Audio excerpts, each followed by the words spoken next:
scoring over 31 points per game in early 2000s is like akin to running the 100 meters in under 10 seconds while you're dragging a fucking washing machine. Leaves him out For Derek Fisher. Did you know that he was the cover athlete for the first ever NBA 2K video game? Only Michael Jordan and Wilt Chamberlain won more scoring titles than Allen Iverson, who's as tall as your dad. Like that's who's out there. You know what I mean?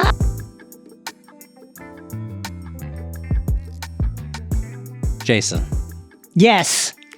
This week's episode of Six Trophies is a special episode, Jason. I love a special episode.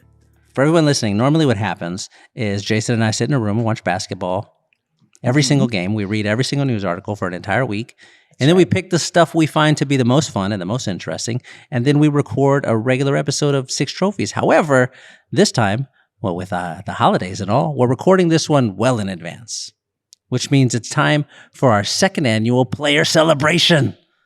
Player Celebration is a sub-series we're doing at Six Trophies where we pick one retired NBA player and then we work our way through that player's career via 6 different categories, celebrating what exactly it was that makes them special.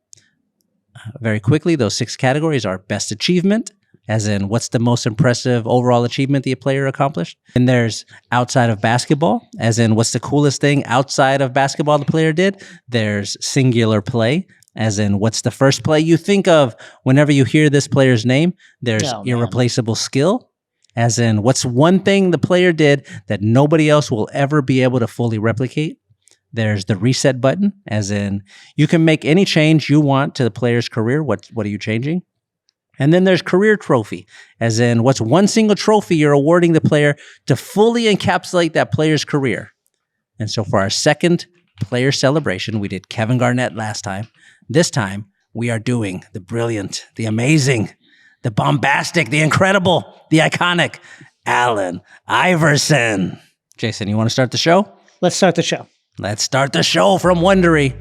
I'm Shea Serrano. And I'm Jason Concepcion. And this is Six Trophies. Hello, I'm Jason Concepcion, and welcome to Six Trophies, a podcast series hosted by myself and Shea Serrano, in which we come through all the NBA news from the past week and then hand out 6 pop culture themed trophies for 6 basketball related activities.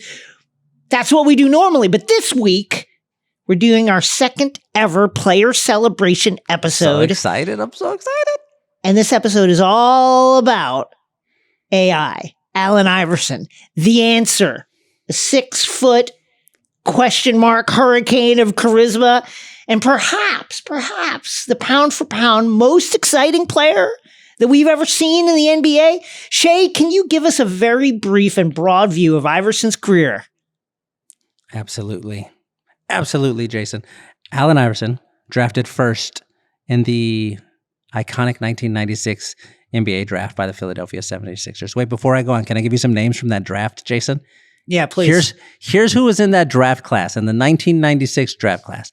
Allen Iverson, Stephon Marbury, Ray Allen, Antoine Walker, Kobe Bryant, Peja Stojakovic. That's right. Jermaine O'Neal. I love it. Fucking Derek Fisher. Can I just stop you here? You know that Laker fan Zuri put this together. Steve Nash, also famously part of the 96 draft. He left him out. And instead, he leaves him out for Derek Fisher. Icon.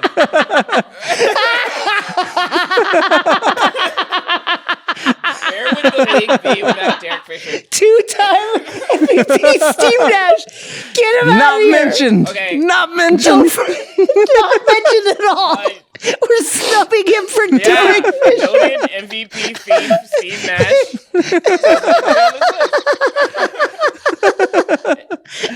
Terrible, Zuri. Terrible bias. Terrible. Anyway, Allen Iverson was drafted first in the iconic 1996 NBA draft.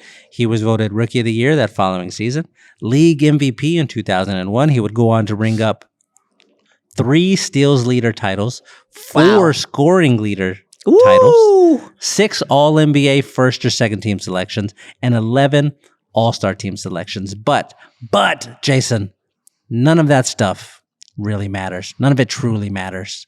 At least not with regard to basketball at large. What matters now is that Allen Iverson changed basketball forever. He's one of the most important figures in the history of the league and one of the most influential figures in the history of the league. You cannot tell the story of the NBA without mentioning Allen Iverson. And that's why today we're celebrating him with a player celebration. Sorry, play the horns.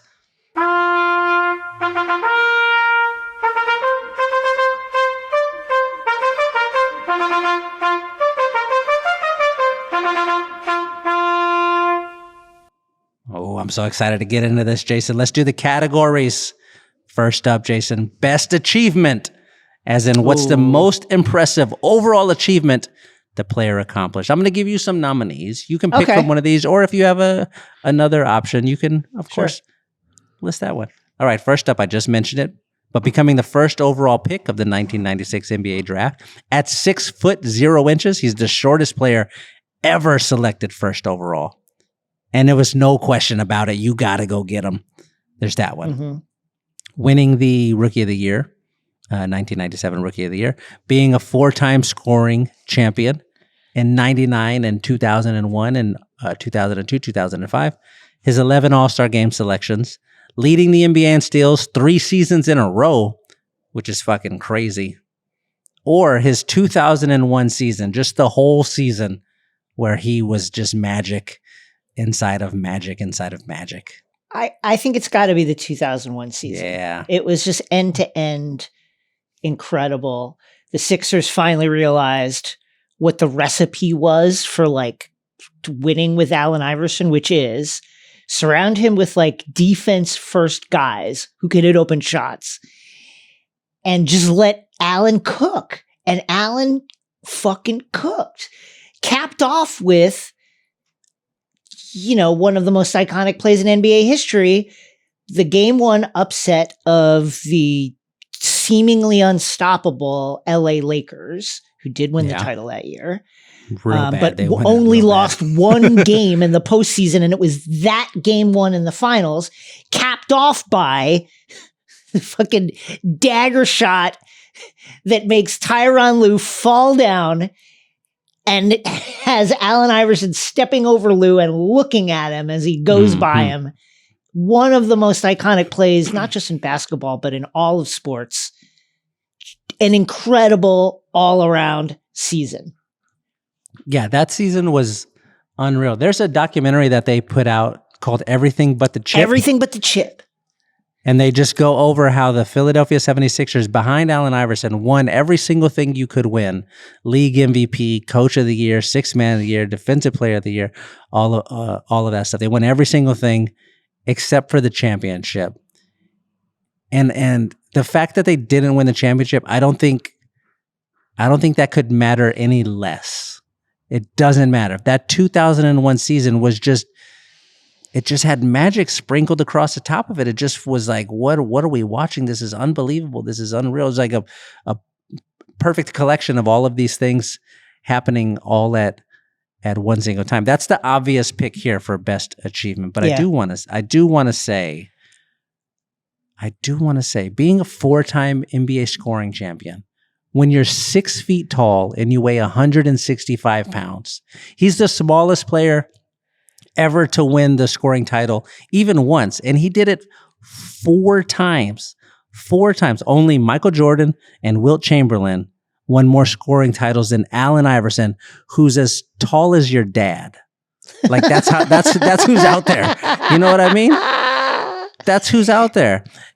Michael Jordan and Wilt Chamberlain, one of those players, the greatest basketball player to have ever lived, probably, if not the best, second best behind LeBron. And the other is a 7'1" phenom who one time scored 100 points in a single game. Like that's the class that he's in by winning it 4 times. And then add on top of that, Jason, that Iverson's ascension as the greatest scoring guard in the league emerged during the stretch when the NBA played the slowest and most defensive pace in its history. Yeah. Like if we do conversion, scoring over 31 points per game in early 2000s is like akin to running the 100 meters in under 10 seconds while you're dragging a fucking washing machine behind you. Like 31 points per game. He averaged 31.1 points per game during 2001. In 2023, That's nuts. That's 43.5 points per game. Like percentage-wise. That's what he was doing back then, which is fucking crazy. I'll go one further. I think that obviously there are great players in every generation, right? But there's levels, and there's very few players who are not just like great scorers, whatever, but are the type of players where you can feel the defender just be like, don't embarrass me. Yes. Yes.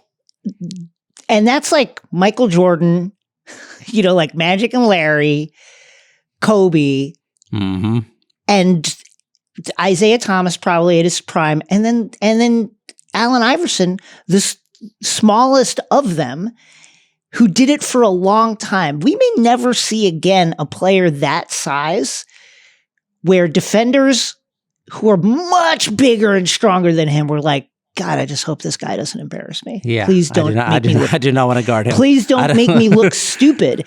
Even now, even today, like with the greats that we have, Jokic, SGA, Luka, etc. I don't know that there's a guy right now in the NBA who obviously defenders would respect these players and are concerned about them and game plan against them.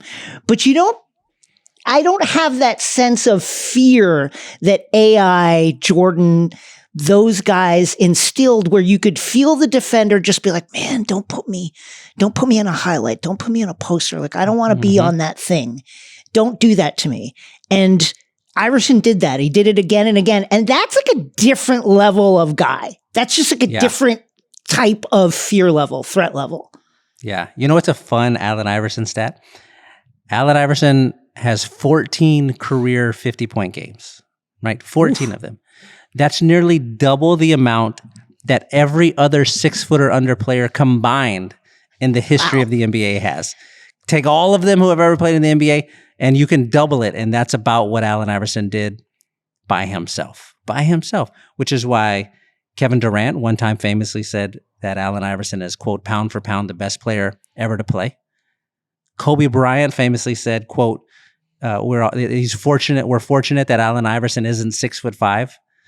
LeBron James famously said, quote, I didn't want to be Michael or Magic. I wanted to be Allen Iverson. Like, that's who we're talking about today, Jason. All right. Next category. Outside of basketball, Jason.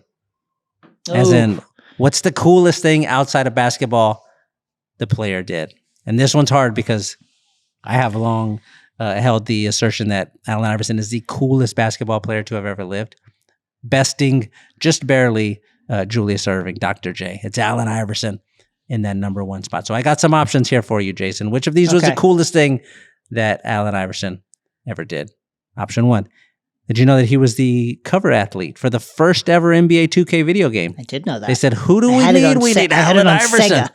On Dreamcast, baby? Yeah. Come on. All right, there's your first option. We have the Reebok commercial that he did with Jadakiss. No, who which could is forget? Like, it's Allen Iverson and Jadakiss. It was so cool, yeah. That's nothing to say of his other commercial. Remember the commercial he had where he's just sitting on the trainer's table and they're pointing out all of the injuries? Yeah. And then he just gets up and he's like, time to go to work, and walks. Oh my God. Or the one where he's explaining the crossover, or the one where he's explaining a spin move. Fucking Allen Iverson. Let's just make it Allen Iverson commercials in general. There's your second option. You also have when he was dating the Brat, which is great. Forgotten chapter in cultural history. Right? Zuri, can you play some of Functified by the Brat song? I'm so deaf. Oh my God. Next option. Jason, the Reebok questions. His first shoe, which I am going to argue, the best basketball shoe that's ever been made. There's never been a cooler basketball shoe than the Reebok questions. Take all of Nike. Take all of the Jordans you want. Allen Iverson's Reebok questions, Jason, I think is the best basketball shoe that's ever been made. And then one more option. This is not the winner, but I just want to mention it. His filmography. He was in Like Mike as himself. He was in Imagine That as himself. He was in My Other Home as himself. He was in Hustle as himself. There you go. Which of these is the coolest thing he's ever done? Or do you have another option? I have another option. I'm going to zoom out. I have an option that includes all those. I think his greatest off the court achievement was just the way he affected culture. Guys, you wanted to dress like him. You wanted to be like him. All right. He made tattoos in the NBA cool. He did that. That was Allen Iverson did that. Everybody has tattoos now because of Allen Iverson. The braids, the fashion, all of that stuff was like effortlessly cool. And he had his finger on all of that. Like just to contrast it with like the era we're in now. LeBron James is incredible. Maybe the greatest player we've ever seen. Nobody was ever like, I want to dress like LeBron James. That didn't happen. You know what I mean? Like people wanted to look like Allen Iverson. They wanted to have the vibe like Allen Iverson. People didn't want to vibe like Larry Bird and Magic Johnson or like, it just didn't happen that way. AI was something else, was something different. We'd never seen an intersection of the NBA, sports, and culture embodied in a person like AI, as influential as AI. It was just a different level. When you say that he's the coolest, that's what you mean. Is like people forget the basketball stuff. People were like, what's he wearing? I want to look like that. Mm-hmm. And that again is like rarefied impact. Yeah. Prior to Allen Iverson arriving in the NBA, you could still, prior to 1996, you could still separate basketball and hip hop. Those were like two separate things. And then after Allen Iverson arrived, they just synthesized together and became like, this is all part of the same thing now. This is what this is. And the fact that like he's that nexus point, he was like, if we take a rap comparison, he was like when Rakim got into the booth for the first time and started rapping. And he was like the first guy who understood I'm rapping inside of a booth. I'm not on a stage trying to get the crowd to do whatever, right? He was the first guy who was really doing that. Holy shit, this just feels so much different. Why this is special. Same thing when Allen Iverson showed up. Yeah, you're right. That's the winner. All of that stuff rolled up together. I like it. The way he affected culture. It's great. They made special rules trying to stop him from doing rules. You can't dress like that anymore. Actually, David Stern was terrified of his impact to the point that he was like, "Stop dressing like him. Don't do that anymore." Crazy. You're scaring the people at home. The coolest possible person. When I was living in Houston, I went to a Rockets 76ers game because I wanted to see Allen Iverson in person. I said, I got to go see this guy. And so I went with Laramie's little brother. His name is Chaz. He was a middle school kid at the time. He was on the basketball team. And I said, we got to go see Allen Iverson because he was in love with Allen Iverson. Everybody was in love with Allen Iverson. So we went to the game. We got there like a solid hour and a half early because if you get there early enough, you can just wander down to the court. They don't check your tickets because the like people who guard the aisles aren't there yet. So we get there super early. We wander down to the court and we just sat there and waited. Like, please don't kick us out. Please don't kick us out. Please don't kick us out. And then eventually he came wandering out of the tunnel. And he was standing like 15 feet from us. And there's music playing on the over the Jumbotron. And people are getting shots up. And he wasn't shooting or anything. He was just standing there sort of swaying to the music. And it was like, I was looking at, I don't even fucking, like there was an aura around him. There was a glow around him. I'm like, what is, this is unbelievable. He just was so cool. So unbelievably cool. Next up, singular play, Jason. The singular play for Allen Iverson. What's the first play? Oof. The first thing you think of whenever you hear the name Allen Iverson? I've got some options for you. Okay. Everybody knows what the options are, Jason. Yeah, they're already picturing everybody knows. They know it. All right, here you go. As a rookie gets matched up against Jordan, and he hits him with the crossover, shakes him, gives him a little piece. See how he's going to react. And this is 96 Bulls Jordan. This is 96 Michael fucking Jordan. Bulls Jordan. You go watch the play on YouTube and you can hear in the background, turn the volume all the way up on the clip, and you hear when Iverson gets the ball you hear Phil Jackson calling out to him, Jordan, get up on him, Michael. Yeah. It's Michael versus AI. And he goes to work and he hits oh my God, what a moment that was. What a moment that was to see. Here's the greatest who's ever done it. And here's the guy that we love. Here's what the NBA is billing as the picture of professionalism versus the guy who's going to disrupt every single thing. And he got him. Oh my God. I lost my fucking mind. All right. There's your first option. You mentioned the other option already, stepping over Tyronn Lue in overtime of game 1 of the 2001 finals when he just went bonkers against the unbeatable Lakers. That Lakers team was blowing everybody out that year, everybody out in the playoffs. The Sixers went into that game as the biggest game 1 underdogs in the history of the NBA finals. And this is the 8th seeded New York Knicks made it to the finals and were less of an underdog than the Sixers, who fucking won the conference and had won every single trophy to that moment. Unreal. But there's your second option, Allen Iverson stepping over Tyronn Lue. Third option, we're talking about practice press conference. You have that part. Legendary stuff. If somebody says Allen Iverson, you might picture him finishing some layups in traffic. You might picture his nickname as the answer. You might picture his double crossover of Antonio Daniels. Poor guy. His putback dunk over Marcus Camby against the Raptors. Which of these, Jason? Which of these is the first thing? We know what it is, but which of it is it? You got to say it out loud. Wow.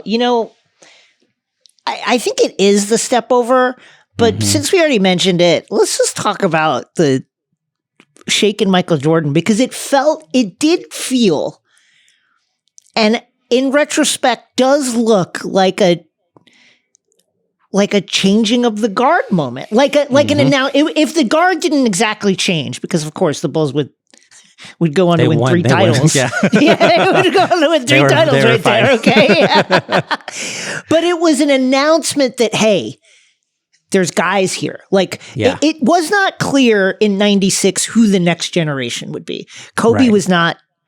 It was not even thought of as like a guy who could ascend to those heights.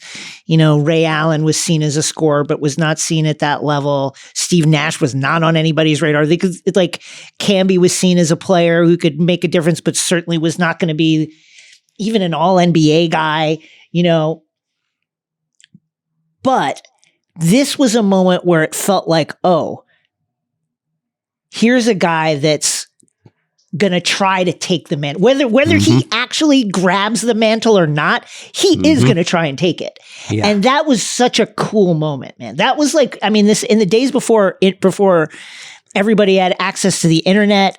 This was like one of those clips that people would be like, "Did you see that clip? Did you see Iverson shake Jordan?" That was a big deal, and just, to me, an iconic moment. I think it is the step over, but I'm going to go for the shaking Jordan. What do you think? Yeah, I think that's right. You mentioned the thing about when a player is afraid of the guy that they got to guard, right? Yeah. And Jordan matching up on Iverson was like 2 of those guys together and neither one of them backing down. I'm supposed to be afraid of you. You're supposed to be afraid of me. Let's fucking fight and see what happens, is what that was. That might be my favorite non-step over moment. The step over was really cool. Was just unbelievable. But the step over, the everything about it is the symbolism of the Jordan moment was crazy. Yeah. But if we're mentioning other ones, I do have a different one that okay, let's hear it. Whenever somebody is mentioning Allen Iverson, one of the first things I think of is, now this is a play from when he was, of course, with the Sixers. And the context of this moment doesn't really matter, because the context in most moments featuring Allen Iverson rarely ever matters. You don't need to know the year. You don't need to know the month. You don't need to know the day. You don't need to know what quarter it was or what the score was, or was this in a win or a loss. All that you need to know is that a professional basketball game was taking place and Allen Iverson did a thing. And it was the best possible thing that could have been done, and a thing that only Allen Iverson could have done. So the moment I'm talking about here, Jason, is when the Philadelphia 76ers were playing the Orlando Magic, right? They're in Orlando. Allen Iverson has the ball. He's out on the left side of the court where the three-point line begins to like bend toward the corner.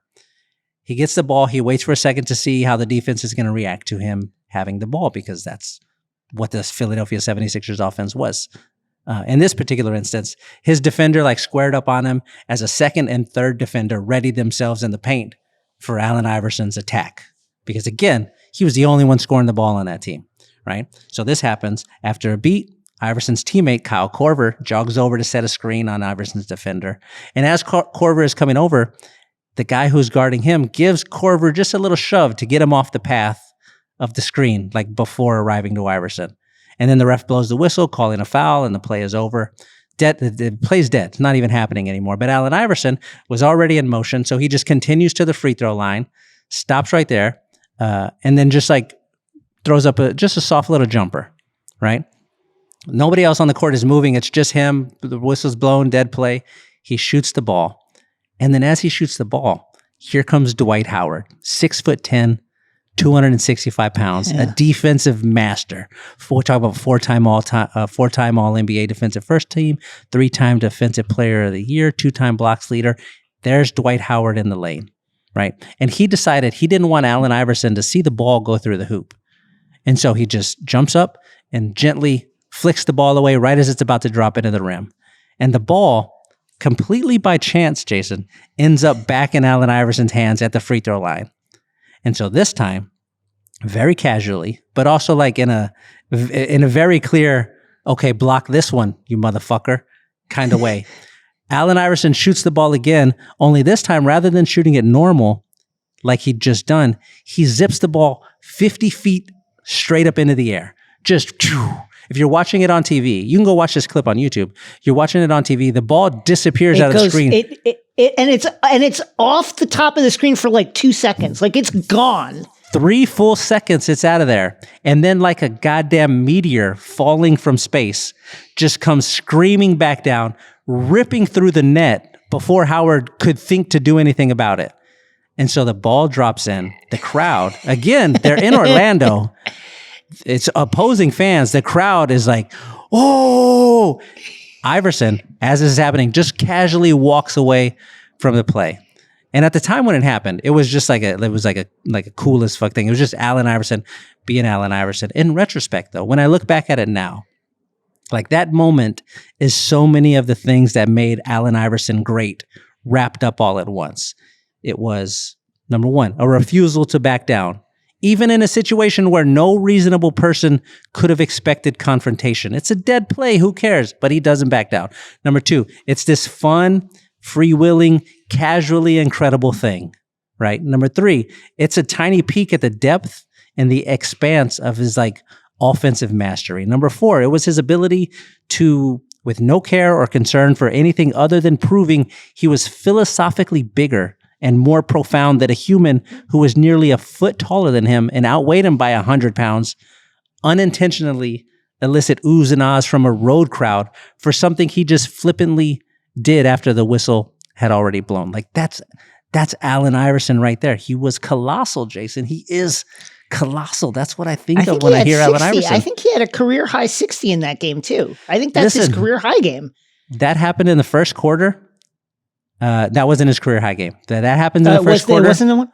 But what does happen is the game ends. He hits the game winner over Dwight Howard. Just to prove a point. The game winner. Fucking Allen Iverson. Oh my God. He's great.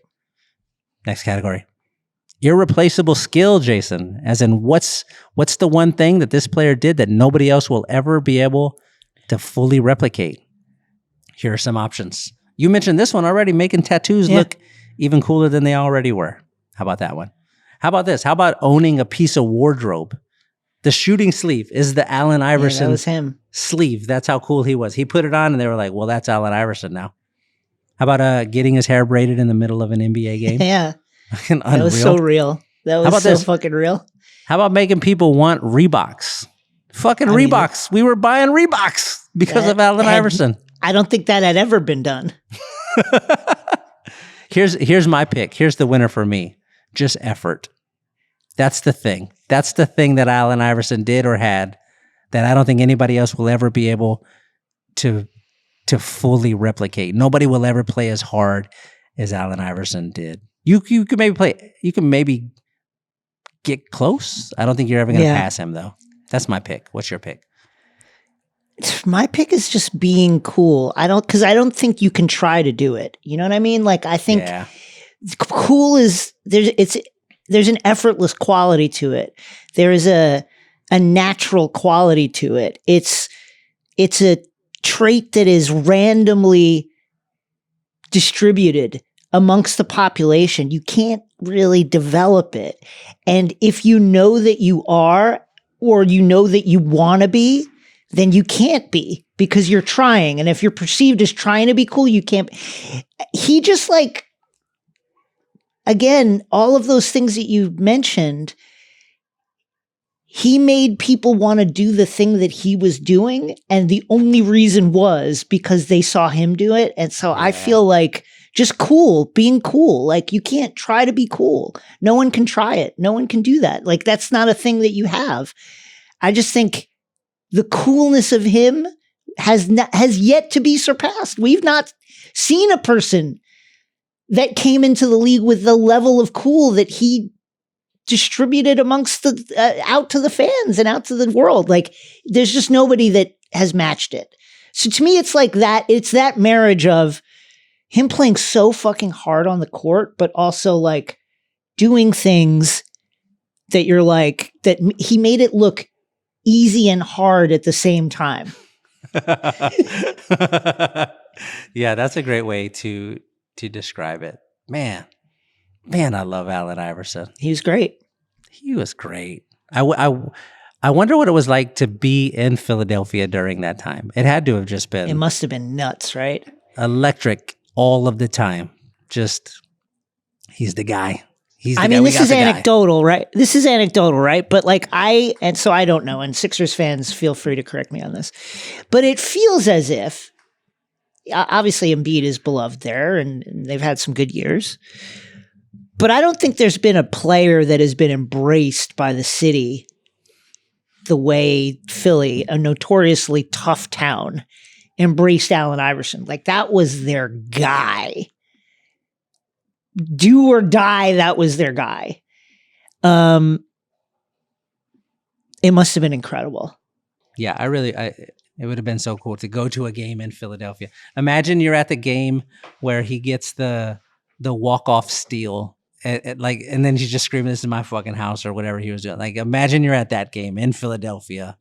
Your guy did the thing. I mean, you just know you're getting a show with him. That's the other thing. It's like, this is the entertainment business, and you buy a ticket, you want to see something, and that doesn't always happen.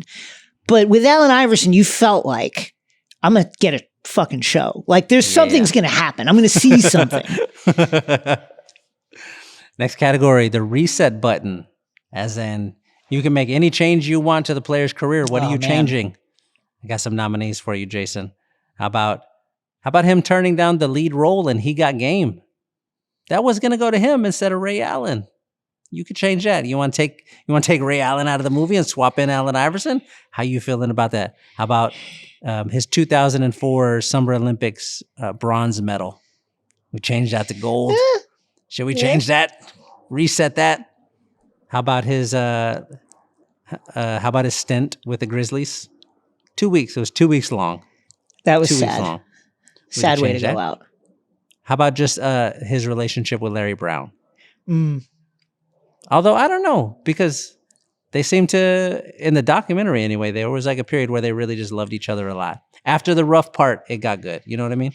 Yeah, the way that they talk about each other, it's clear that for as crazy as they drove each other, there's also like a tremendous amount of mutual respect. Like, Allen Iverson was really vulnerable in that doc, talking about like the way he approached Larry and things he would have done differently. I thought their relationship was really cool. Gosh, I think if I could have changed anything, I'd want him to get a chip. I'd want them to figure it out. Like, it felt like it wasn't until 2001 that they did kind of figure out like what's the formula for winning with Allen Iverson. And you feel like obviously the C-Web experiment didn't work. I think that there were other ways, if they would have leaned more into 3-point shooting around him, maybe they get one. I would have loved to see them get one because although you're right, it doesn't take away at all from his career. It would have been cool to see him win one. Yeah, see, I think I was thinking about that as an option. Before I forget, when we were putting the options together, Zuri included the song White Iverson by Post Malone. He said, let's just yeah. But I think that's a good song. I don't care. I like that song. I like White Iverson. I'll put my hand up. I like Post Malone. I think he's got a lot of hits. I think he's got a lot of bangers, and I like his music. But yeah, I was thinking about what if we changed that 2001 season and we give him a championship then, right? I think Zuri would love that if we took one of the most dominant Laker seasons ever and gave that to the Sixers. I think we should do that. Yeah, I think that's right. But so I was thinking about that, and I think. Only thing I'm taking away I think is more Mets and dancing in the parade after that championship. The only thing will change that, but not the games. And the more I thought about it, the more I was realizing I was going to take that championship away from the Lakers just because I don't like the Lakers. I wasn't taking it away to give to Allen Iverson because I thought it was important. I thought I'll just take it away because I don't like the Lakers. Because let's say we could just close our eyes and pretend right now, yeah, they won the championship in 2001. Nothing about the way Allen Iverson is viewed changes. Not one single thing. Yeah. If they won, you know what I mean? He's not... my guy is Reggie Miller. If Reggie Miller wins a championship, I think he moves up 15 spaces on the list of player rankings. If Allen Iverson moves a championship, I don't think he moves up any. I don't think he moves down any. It doesn't affect his legacy at all. So I wasn't gonna go with that one. But sure, let's take it away from the Lakers. Fuck the Lakers. Hey. Last category, Jason. For the Allen Iverson celebration episode. This is the career trophy, as in what's one single trophy you're awarding Allen Iverson to fully encapsulate that player's career. I go first. Can I get mine first? Yes, please. All right. And this is a strange movie to pick for this, but I felt like it fit. This is the Gerard Butler via Harry Connick Jr. in P.S. I Love You. If you can promise me anything, promise me that whenever you're sad or unsure or you lose complete faith, that you'll try and see yourself through my eyes. Trophy. I think Allen Iverson has done probably a better job than any other NBA legend at going into retirement and celebrating other players. You ask Allen Iverson I think that's absolutely right.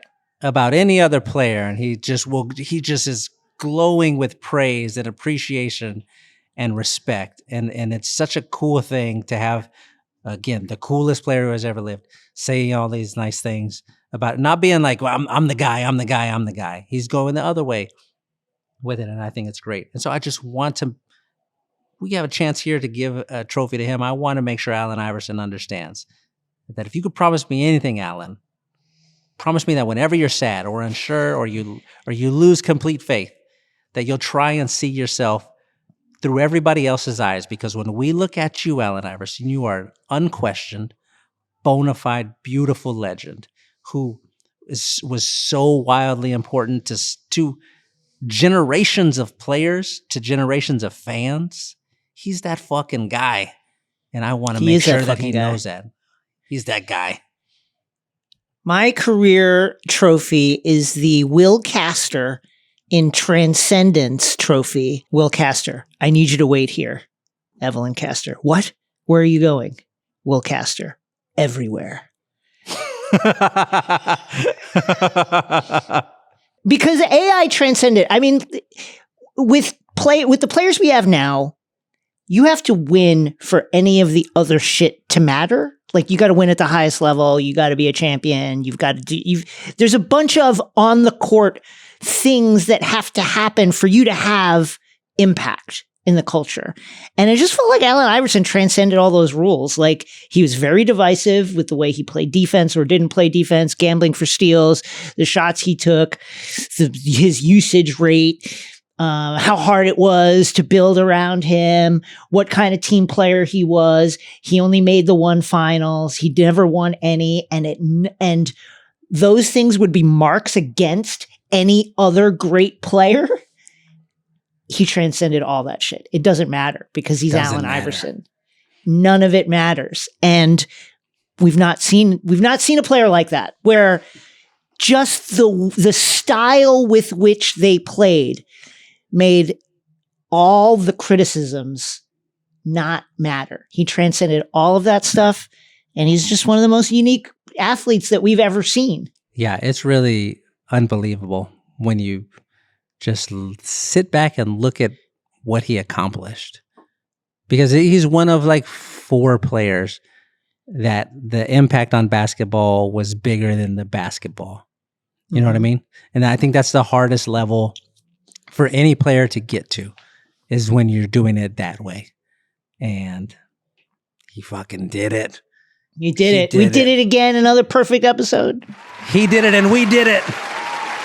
We're changing podcasts forever, Jason. They'll never be the same when we're done with it. Nobody will podcast as hard as we do. It'll be as cool doing it as we Nobody will be as cool as we are. We close every episode just by saying the names of underappreciated old basketball players with no context at all while the theme music carries us out. Sorry, we play the theme music, please. I'm Shea Serrano. That's Jason Concepcion. Producer Zuri in the shadows making the noises. See y'all next week. I'm doing the other guys in the draft, the 96 draft, that people don't talk about. Todd guys like Fuller. Derek Fisher. Ooh, Todd Fuller. I'm gonna do guys from that Philly finals team. The Kobe stopper, Raja Bell. Raja Bell. Samaki Walker. Oh, Samaki. Spurs legend, Speedy Claxton. Yes, got a championship in 03 behind Speedy, baby. Roy Rogers. Ooh. Todd, the big man, McCullough. This guy didn't work out. I wanted him to work out because his name is so cool. Priest Lauderdale. Oh, man. Rest in peace to this one. Dikembe Mutombo, one of the greats. One of the greats.